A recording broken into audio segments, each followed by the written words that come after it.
Jury begins deliberations in $110 million Mango Markets fraud trial. Avi Eisenberg faces up to 20 years in prison if he's convicted on all 3 counts against him. New York. Crypto trader Avi Eisenberg's fate now rests in the hands of 12 New York jurors who have been tasked with deciding whether his October 2022 trades on Mango Markets, which netted him $110 million, were fair game or fraud. On Wednesday, the jury heard closing arguments in the government's case against Eisenberg, who was arrested in Puerto Rico in December 2022 and charged with commodities fraud, commodities manipulation, and wire fraud in connection with his Mango Markets exploit 2 months earlier. Eisenberg, 28, was clad in a dark gray suit. His mother and 2 other family members were in the gallery during the proceedings. Though his attorneys suggested he may testify earlier in the trial, his defense ultimately rested without calling him to the stand. The defense's case on Monday and Tuesday largely hinged on a single expert witness, former Secret Service agent turned crypto investigations consultant Jeremy Sheridan.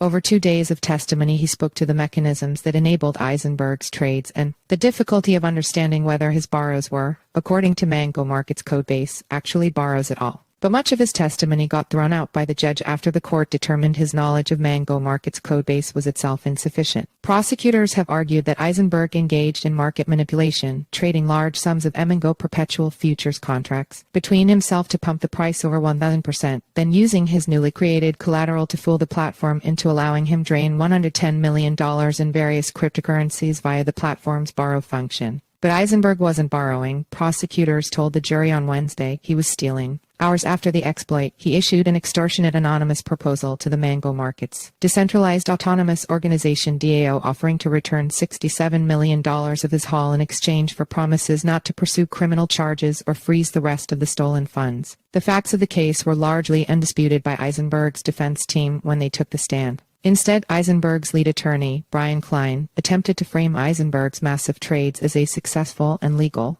trading strategy that fully complied with the Mango Markets protocol. Klein pointed to Mango Markets' lack of terms of use, only a checkbox that told visitors to use the site at your own risk, at the time of Eisenberg's exploit, arguing that he simply used the platform as intended and made a lot of money doing it. "This is how people do things in this world of crypto," Klein told the jury. Klein is a well-known defense attorney in the crypto sphere, whose past clients include Eric Voorhees, Charlie Shrem, and Virgil Griffith. Klein is also currently representing Tornado Cash developer Roman Storm. Prosecutors told the jury a different version of the story. Eisenberg, they said, knew what he was doing was illegal. Before his exploit, Eisenberg had sued someone else in federal court for manipulating the price of waves. He'd also made internet searches for things like statute of limitations, market manipulation, and elements of fraud before his October 2022 trades. After the trades, and once his identity as the exploiter had been exposed, Eisenberg bought a ticket for a flight to Israel and searched for FBI surveillance, list of Israel extraditions, and Otisville prison, a white-collar federal penitentiary. "That's what you do when you think you've committed a crime," the prosecutor told the jury. Klein told the jury Eisenberg didn't go to Israel to escape charges, but instead because angry Mango Markets users were threatening his safety. Klein also said that the fact that Eisenberg sued both Circle and AscendX, a nominally Romanian exchange, to get his money back once it was frozen, as well as his willing return to the U.S., was further evidence that he did not believe he had committed a crime. In their rebuttal, prosecutors said that Eisenberg's legal attempts to get his money were made after his identity as the exploiter had been exposed. He thought that his proposal to Mango Markets DAO